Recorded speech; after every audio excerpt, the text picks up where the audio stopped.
Good morning, City of Maricopa. We are standing on the north side of town on State Route 347, which is the main entrance into the City of Maricopa. Over the last few years, we've seen tremendous growth with residential and commercial. As growth continues, it gives us the opportunity to do additional projects, one of which is a landscaping project down the 347. It'll go from Honeycutt Road to the north entries of town. This includes trees, landscaping, rock boulders, some metal art deco. There will be some lighted metal structures all the way down the median. When you pull into the north side of town, we're going to have an impressive monument right in the middle of the road that represents the City of Maricopa, which has been well needed for many years. This project has been years, maybe even decades in the making, with City Council and citizens' requests and responses to increase the beautification of coming into town. We'd like to thank each one of you for the time, effort, energy, and the patience of getting this done. We look forward to having this project completed by the end of the year.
Hi, good morning. This is Mayor Christian Price and Councilman Rich Vitiello. We are here at the grand opening of the new community center, which hosts a wing for the veterans and also a wing for the seniors, so a senior center, as well as a middle area that is a community center where all types of different things can be hosted, or either of those organizations can overflow into it. This is a very exciting day as the seniors have waited long and hard for a dedicated location where they could come and socialize and play cards and do things and have a location that was truly theirs. And so it's a very special day for them and for the veterans and really for the entire City of Maricopa. I also want to thank the past and present councils, city managers, everybody, mayors. I don't want to leave anybody out, council members, but without all that prior, today wouldn't have happened. And as I said earlier, without our veterans, we wouldn't be here today. And again, God bless you and thank you for getting us to where we are and living in this greatest country in the world. That's right. Thank you. Thank you.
Hi everybody, Luis Vila, Communications Coordinator for the City of Maricopa. I'm reporting right inside the brand new Sprouts grocery store with the Senior Project Superintendent, Mike Kelly from AR Mays, who's been working on developing and constructing this very grocery store coming to our community in the very near future. Hi Mike, how you doing? Good, thanks. Can you tell us a little bit more about the construction process and how everything's gone thus far? It's actually been a real pleasure to work with the City of Maricopa, from the front office to the building inspectors, fire marshal, fire inspectors. It's gone really smoothly. So here in Maricopa, you guys have done a great job, and it's been a great project so far. And I know some people may be worried that the shelves are empty right now. So when can we expect the actual groceries and everything to be delivered? The next big step for us here inside the store is going to be to start stocking dry goods. So things are going to start happening real quick. Okay. Final question. Everyone's really want to know, when is Sprouts going to be open? Well, I hope you're here the 25th so that you can get your tuna salad. I will definitely be here, and I hope to see all of you here. For all the latest developments and great things happening with the City of Maricopa, please check out what'snewmaricopa.com.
Last week, the City of Maricopa came together for the largest community cleanup campaign in the city's history.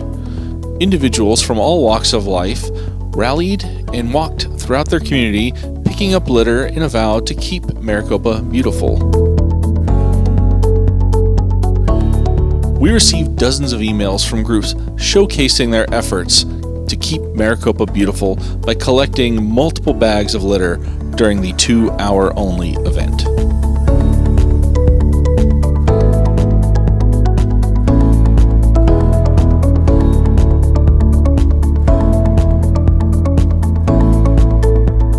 To learn more about the next community cleanup event, please visit keepmaricopabeautiful.com.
Good morning, City of Maricopa. We are standing on the north side of town on State Route 347, which is the main entrance into the City of Maricopa. Over the last few years, we've seen tremendous growth with residential and commercial. As growth continues, it gives us the opportunity to do additional projects, one of which is a landscaping project down the 347.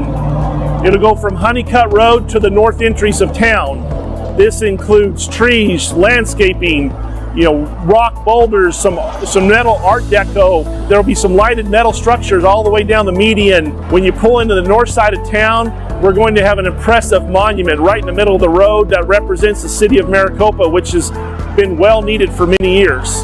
This project has been years, maybe even decades in the making, with City Council and citizens' requests and responses to increase the beautification of coming into town.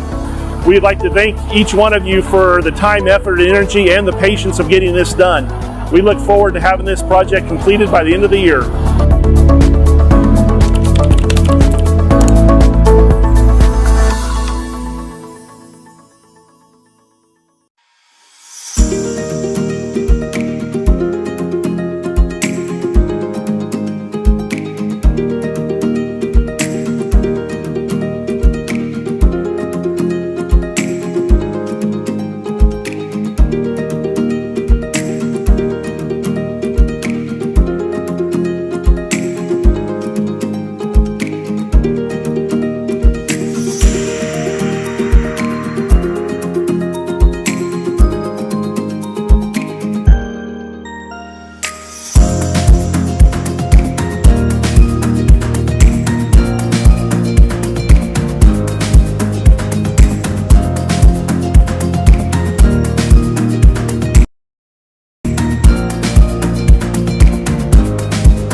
Thank you for being here this evening. We'd like to welcome you to the City Council regular meeting on Tuesday, September 21st, 2021.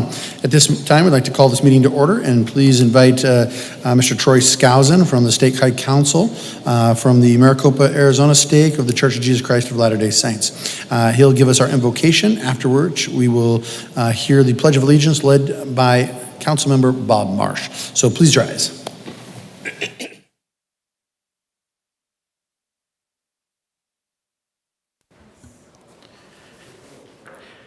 Our Father in heaven, we're grateful for this opportunity we have to meet together this beautiful evening. We're thankful for this great country that we have to live in and the freedoms that we enjoy.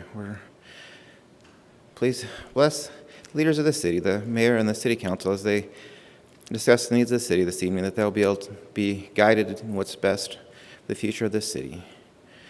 We pray for the continued health and prosperity of the members of this community, and we say these things in the name of Jesus Christ. Amen.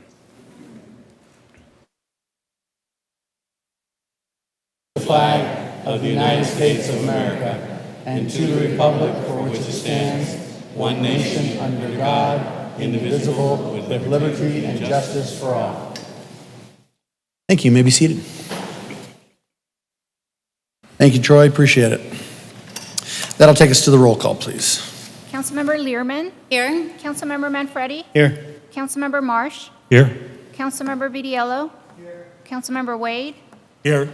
Vice Mayor Smith. Here. Mayor Price. Here. Mr. Mayor, we have a quorum. Great.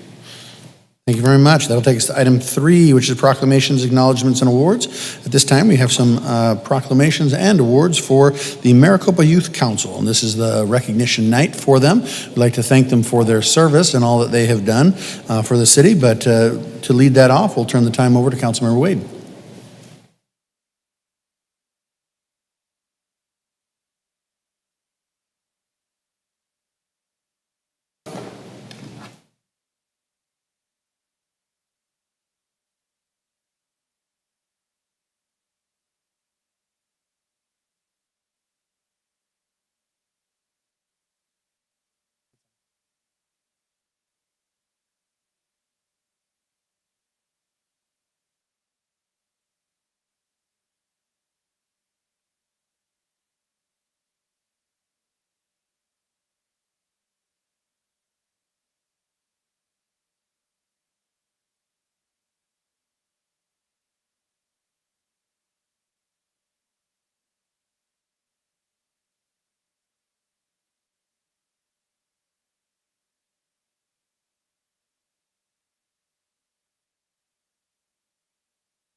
Council, want to go down?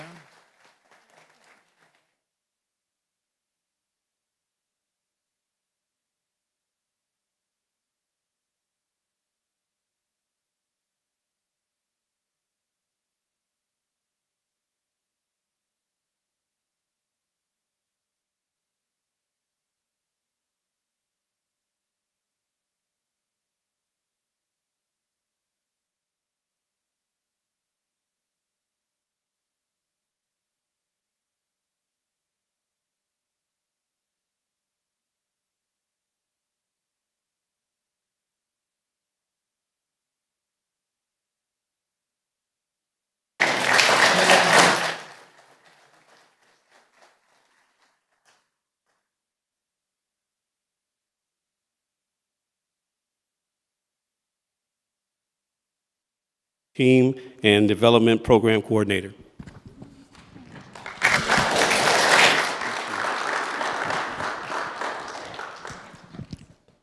The next is presented to Ariana Ferrero.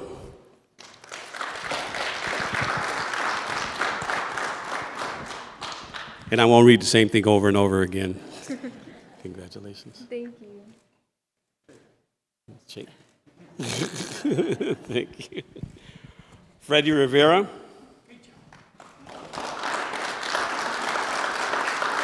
Hold it in that hand and shake with that hand. Thank you.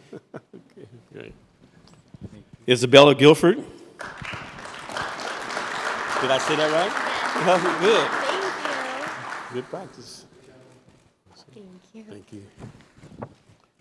Chris Gardner.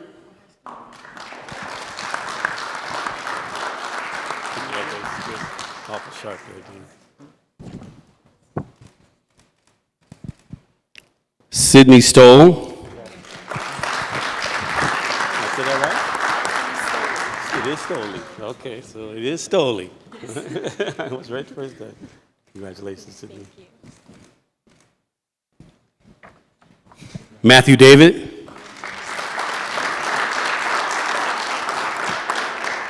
We recognize Matthew for being the vice chairperson of the City of Maricopa Youth Council 2021 to 2012. He's the vice chair, yes. We recognize your dedication, passion, and hard work. Awarded this 21st of September 2021 in the City of Maricopa City Hall. Congratulations.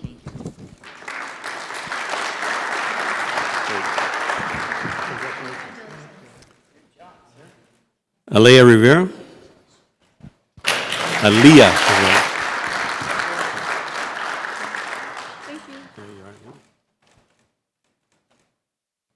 Okay. So these are 2021 Youth Council, and believe me, you will see these young people again. That's it. Yeah, that's Coach. Come on back over.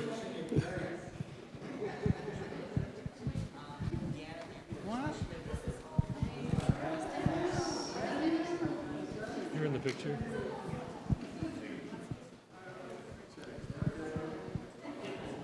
You guys should get in there. Come on over here. Come on over here. Come on over. There you go. Perfect.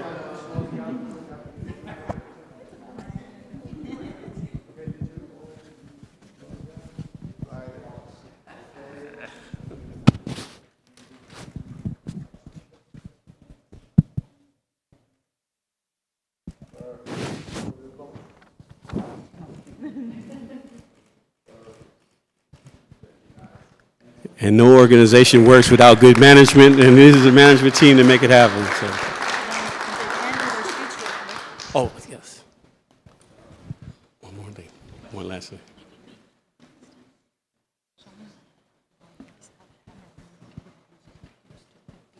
Okay. The head team has something they want to offer as well.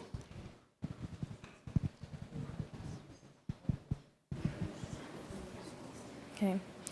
Good evening. I'm Deanna Lamorin, the City of Maricopa Youth Council Chairlady.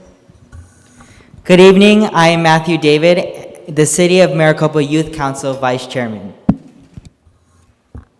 Good evening. I am Christopher Garner, the City of Maricopa Youth Council Treasurer. And we are the City of Maricopa Youth Council.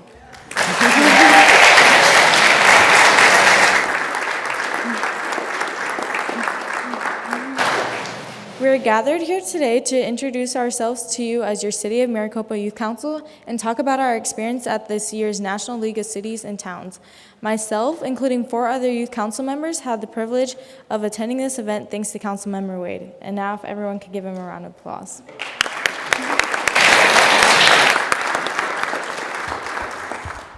Arizona's National League of Cities and Towns was a wonderful experience to take part in with our council members as well as other city councils. We as a council engaged in several presentations, community networking, and lots of great food. Members have gained so many skills that will forever help us in our future. We had the opportunity to learn more about other cities here in Arizona and network with other city councils to learn of our similarities and differences. We were able to bounce ideas off of one another and create connections. We took part in 3 workshops: 1, mental health awareness; 2, public speaking; and 3, networking. During our mental health workshop, we realized how challenging these past 2 years have been for everyone around the world.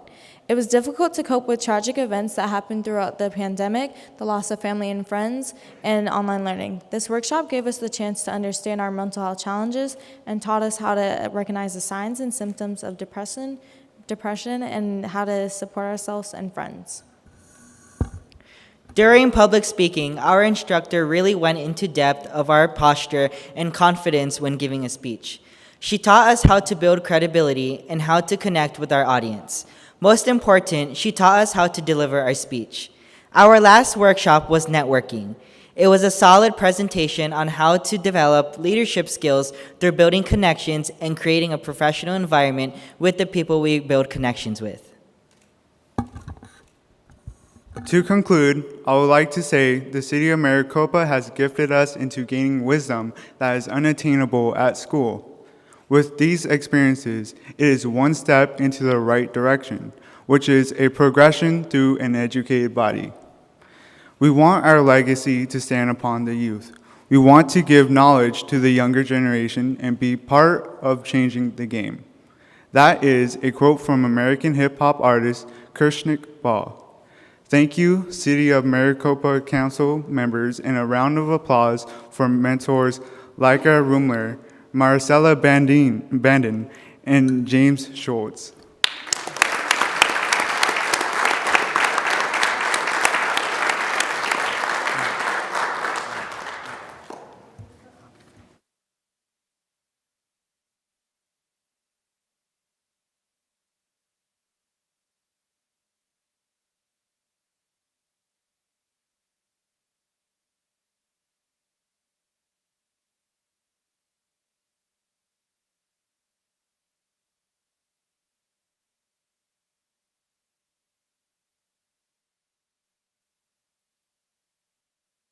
Well, thank you very much. We appreciate it, and thank you very much to our youth council. Most people don't know what a youth council does and how much that they can learn, but at the same time, how much they provide a service to us and to the city. So we're indeed very grateful for that. Again, many thanks to all the service that they have performed on our behalf. So thank you. That'll take us to a report from the mayor and city council at this time. Council members, anything you'd like to report on at this time? Yes, Councilmember Marsh. I've had a busy month. On September 13th, I attended the Planning and Zoning Commission meeting along with Councilmember Henry Wade, and we saw the new additions to several subdivisions get approved. On the 14th, I attended the board meeting of the Maricopa Senior Coalition. On the 14th also, I attended the board meeting of the Pineal County Water Augmentation Authority. And that's where I learned that the experts are calling for a Tier 1 shortage on the Colorado River expected in 2025. That's going to have more impact on agriculture and maybe even some impact into municipalities. Let's see, on the 17th, I attended the state water shortage meeting from 8 to 12. And at that meeting, I did promote my concept of a North American water grid to parallel our power grid, oil grid, natural gas grid, and internet grid. And it was well received by the board. On the 20th, I participated in the La Quinta Hotel ribbon cutting ceremony. We now have a hotel in Maricopa. Yay!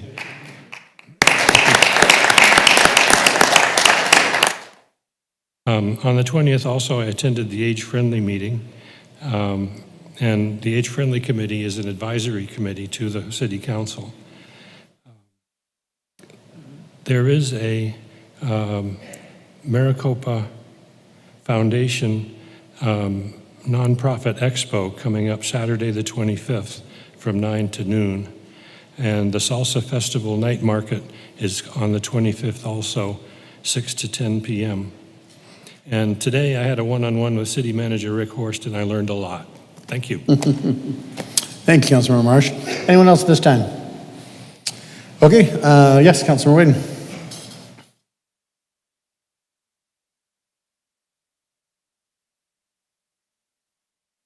I'm not going to do that here. Okay. I'll do that in a different venue. Got it. Thank you very much.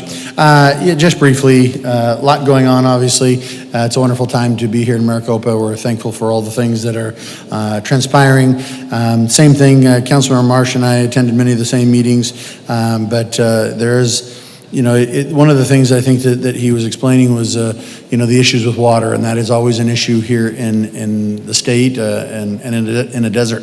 But it is something that is moving forward, and it's something that this state has been planning for a very long time. So while, of course, any shortages are important that we are careful of, at the same time, it's not something that you have to necessarily worry about when you go to your faucet that the water's not going to come out. It just means that we all have to tighten our belts a little bit and do a little bit more from a preservation standpoint. Just as a quick reminder, again, the Salsa Festival is coming up, and so we hope that you'll all be able to attend, as well as the State of the City address, which will be on October 20th. That's a Wednesday. If you will mark your calendars, it'll be held at Copper Sky. People can start arriving at about 5:30, and we'll go to about 8. If you've never been, I hope that you'll be able to come for the first time. Hopefully this will be as fun as years past, but we always have a good time and try to make it very informative and a lot of fun things going on. So, and I'm going to take a little bit of a risk here. I think she's a little bit incognito, but I think Councilmember Garcia from Action Council is hiding in the back, but maybe not. Okay, if it was, then we don't want to recognize her, so, but... Okay, that's all right. Yeah, it's Karen. Okay. All right, well, there's a lot of similarities there. Thanks, Karen. All right. Well, thanks so much again. We appreciate it, and that'll move us to the report from this city manager this time. Nothing at this time. Okay, that'll move to the call to the public. This time we'd like to introduce, I have 2 speaker cards. We have Peg Chapados and Ed Michael. If you'd please come forward. And then we'll move to the general public.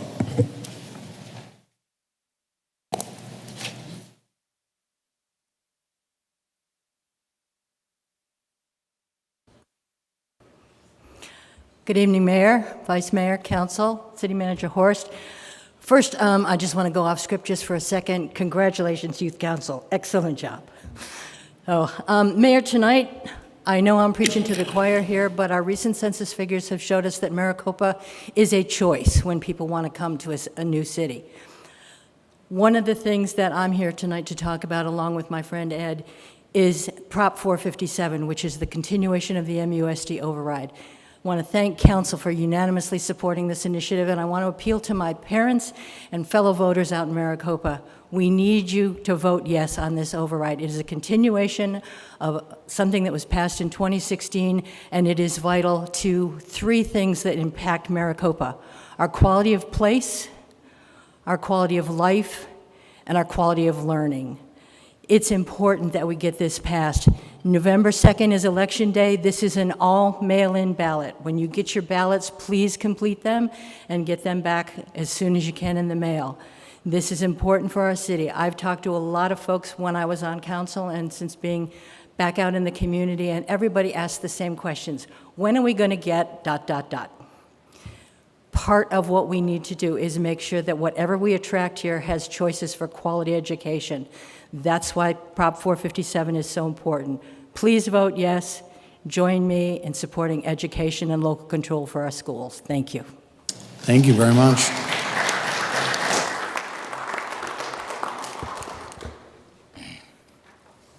Hi, my name is Ed Michael, and I'm also a member of the Vote Yes Committee. One of the few senior citizens, yes, I had information put out to each council member. Along with the soaring population increases in the city of Maricopa, 34% in the last 10 years, according to the 2020 census, the school system has experienced the same explosion in the number of district students, 31% in the last 5 years. In 2016, the student population was over 6,100. In 2021, the student population is over 8,000. In 25-26, the projection is over 9,000. Pages stuck together. Mayor Price and all the members of City Council have articulated the importance of continuing the override. The schools play an important part in convincing businesses to locate in Maricopa. Schools are one of the 3 areas employers consider when deciding to locate to our community. The school system must provide an educated workforce for those employers. The other 2 areas are the tax structure of both the city and the schools, along with the additional costs for land and such. The infrastructure is also another area. It determines how a company can deliver raw materials for to produce their products and then deliver the products to market. In my 30 years in the military, I want to share a story with you about transfer and what kids go through when they transfer. In my 30 years in the military, I had a few transfers. I always made it educational and informative for my 3 boys. When we transferred across the big pond, I told them we were going to see King Arthur and the Round Table. Of course, you all know, Mayor Price, do you know who the knight was that built the Round Table? Circumference. You knew I had one. As a senior NCO attached to recruiting command for 7 years, my wife's primary concern was the school system because we didn't have base housing. The city has experienced the highest population increase in Pineal County. Why do you think individuals are deciding to locate in Maricopa? I believe it is the prudent direction of the MUSD Governing Board and City Council. The continuation of the override is important to the educational improvements of MUSD and for the city to champion Maricopa as a great place to locate your business. The information is provided on a brochure and a handout, which is available for your review of the facts and your verification. Proposition 457 is an all mail-in ballot. Early ballots go out to voters starting November the 6th. The final day for registration, if you are not registered, is October the 4th. I'm reminded of an old adage as I look over this override, this continuation of the override, and the old adage is this: if you think education is expensive, wait till you see what ignorance costs us. Thank you very much. For anyone who'd like more information, please visit www.yesformusd.com. You can find where the money goes, how much money has been collected, what the future projections are, what the current graduation rates are, about teachers, teacher retention, teacher attraction, and everything else that you need to know. Thank you very much, Council. Hey, Peg, can you guys just put it out there to make them understand no new tax? This is a continuation of an override that was passed in 2016. It is not a new tax. You're already paying this money. And there is actually projection that the amount, which is currently based on about 38 cents a day for a house of $100,000, will go down in 2023. Thank you very much. Yes, Rich, this is a continuation. There will be no increase in the amount now. And like Peggy said, the projection is that it's due to go down. I don't know if that's the utilitarian effect of the development of the city. More people coming in, you can spread that over a bigger base. Okay, and that's what I learned in business, in my master's degree and everything, so understand utilitarian. Just remember. Circumference, yes, I'll remember that. Thank you. Thanks, Ed. Real simple. 1, support MUSD technology. 2, help to allow for smaller class sizes with more teachers. 3, support the RAM Academy. That is what the override is for. Thank you, Councilmember. Appreciate it. Anyone else this time like to approach the podium?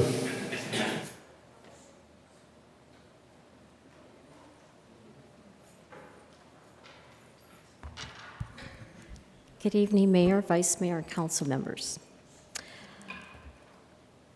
Okay, so I'm coming to you, and while I want to champion with my fellow Maricopans, champion business in Maricopa and school funds, I'm learning things. I don't go looking for this, but I have learned recently that, and I'm still learning, I know there was a bill that was passed, state of Arizona, it was brought to legislature, something about the segregation and desegregation tax, and that was not allowed to happen after 2018. Although I don't have my taxes in front of me, they are at home stacked up because I'm looking that I was charged that segregation tax. This year it's listed as desegregation. So I am learning about that. I would like to know about why I was charged that tax. And that's all I have to say about that for now. But and while I do champion our children, you know my heart is with our children, especially in the area of books. But I will say, while technology is very important, I will say that we have to win the hearts of our children. We have to influence them for good and instill in them and encourage them to have integrity. I would want our children to be diligent, like our student council, to be prepared, to be teachable, have a heart that wants to learn, and have good conduct, moral conduct. Be disciplined, listen, be prepared, have good motives, plan, be honorable. I think these all are very good things. With that, I want to say, and my throat always gets so dry when I come up here, I'll never get used to it. I was happy the last time. I was very joyful to tell you that I submitted a request to either have removed or relocated 2 books in our city library that we're all paying for. And I brought the books and I read some things to you in those books. I felt of the Sports from Hell as one of the applications that I filled out, the patron request reconsideration that I filled out for 2 books. One, Sports from Hell. I'll just read this because I got this letter of rejection from Andy Gallegos, the librarian. He says, in your request, Sports from Hell should be removed due to what I said, he quoted me, inappropriate subject matter, man with animal in his pants, and that the book could damage, my quote, damage emotionally the heart and soul of children and people in general. I was referring to the content on the photo on the cover of the book. He states that Sports from Hell is written to be a humorous documentation of bizarre sports scenes throughout the world. Well, I'm not fighting for the world. I'm standing here to protect our children in Maricopa. This was on the cover of the book. This is as I entered the library on the display. He also cites the Los Angeles Times, that they stated that Riley could write about lawn bowling and make it funny, informative, and entertaining. And then he goes on to say, Andy Gallegos goes on to say, we acknowledge that descriptors such as funny, informative, and entertaining are all subjective. However, what is also subjective is personal interest. I'm looking at that as my interest is in for the city of Maricopa to instill these character qualities that I mentioned earlier.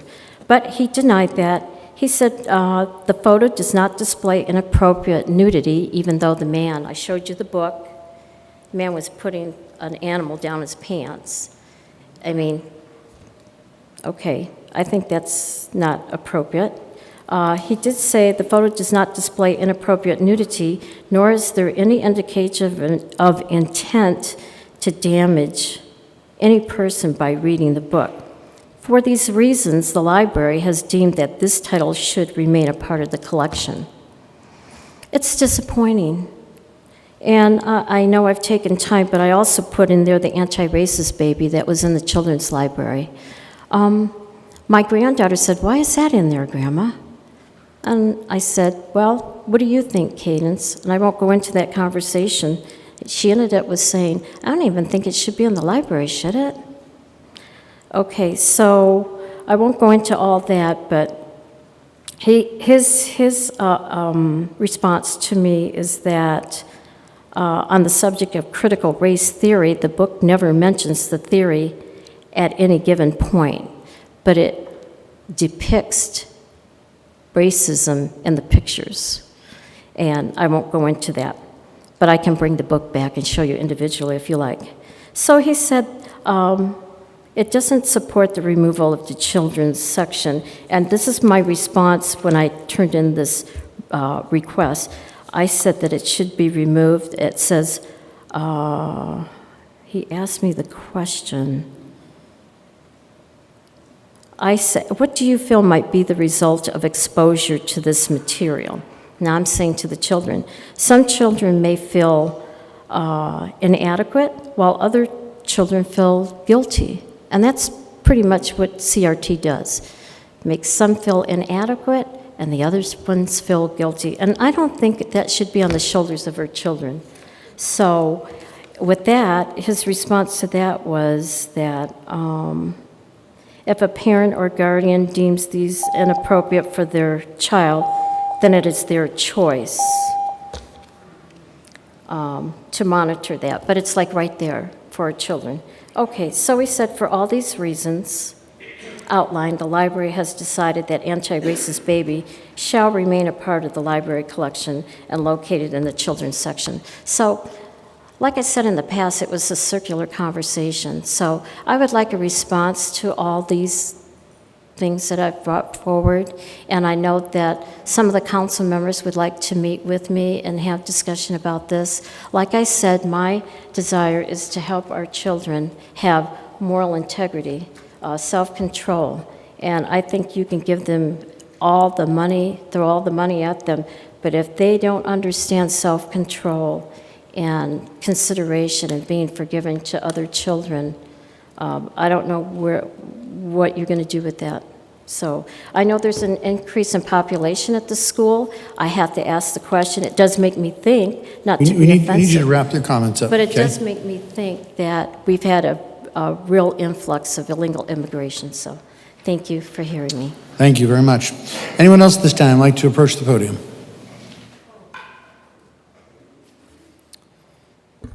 Good evening, Vice Mayor, Mayor, City Council members. My name is Colin Gribble. This is my first time up here, first time ever talking to a City Council and being at a meeting. I just want to follow up with what Chris said. We both feel really strongly about children, protecting their eyes, minds, and ears, and what they are exposed to. I myself am a dance instructor. I've taught people from all over the world virtually. I'm a leader of my own dance crew and a leader in the dance scene in the Valley. And I'd like to make a request here. Also, I have lived in Maricopa for a couple years. It's my understanding that the school and districts have all the lists and receipts of the textbooks and reading material provided for the students recorded is public information.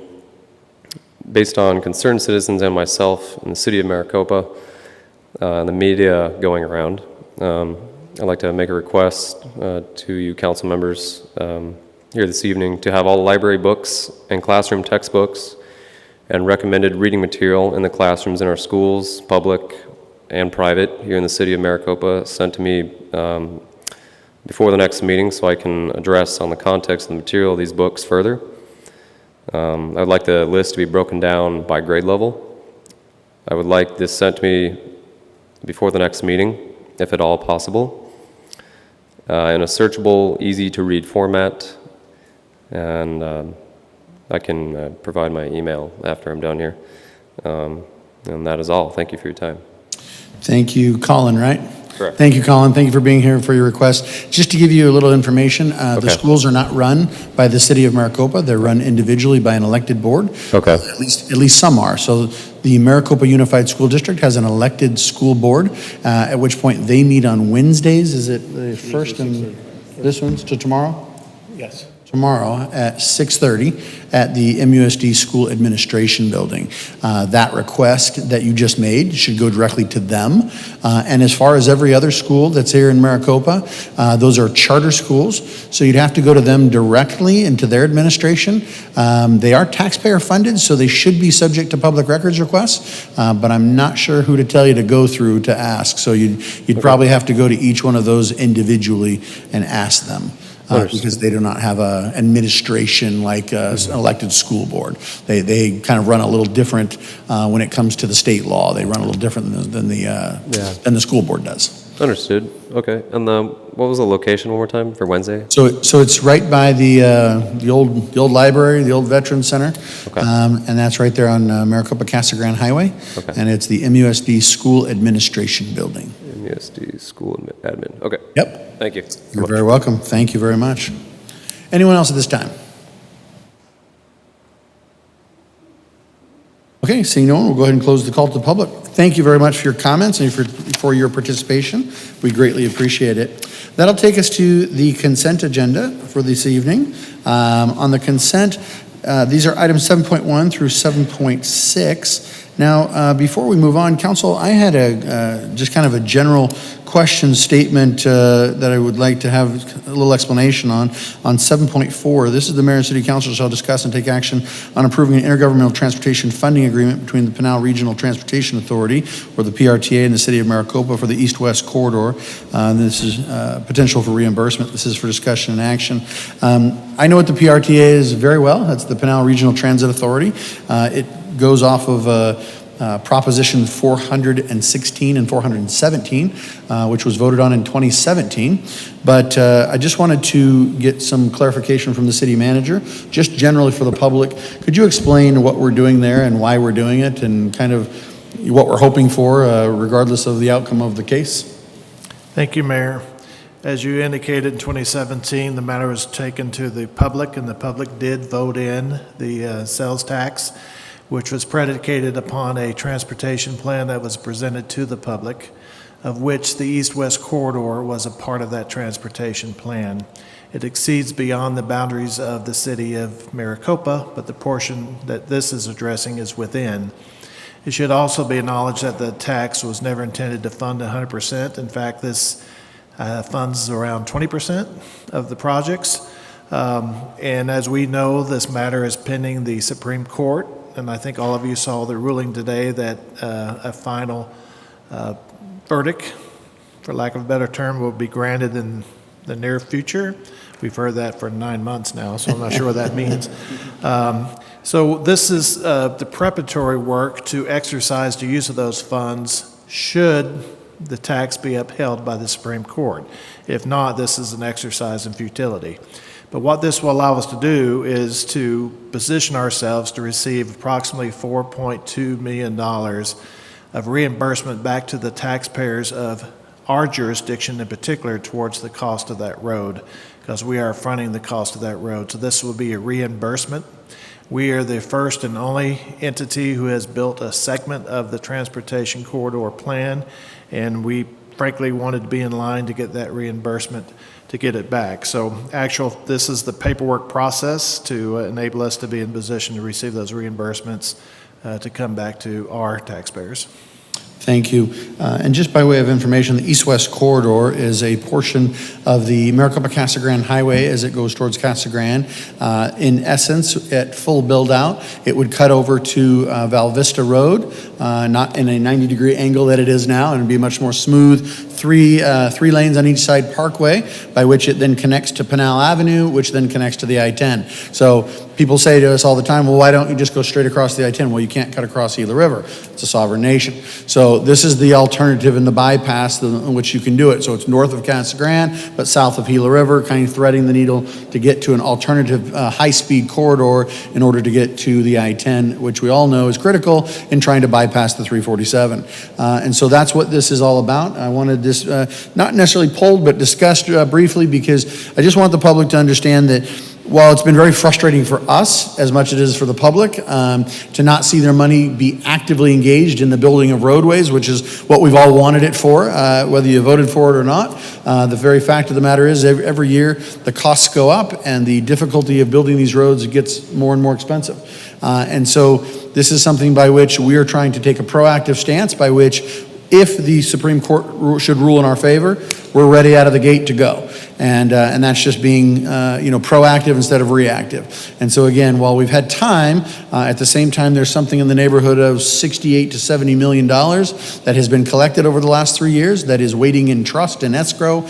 And so if the Supreme Court votes our way, then it will be released and the PRTA will instantly become active. I met for 2 hours this week with the PRTA, and that's a regional group of typically all the mayors from all the different cities in Pineal County, including county supervisors. And again, we've been talking and discussing how do we put this thing in action the second that it's released.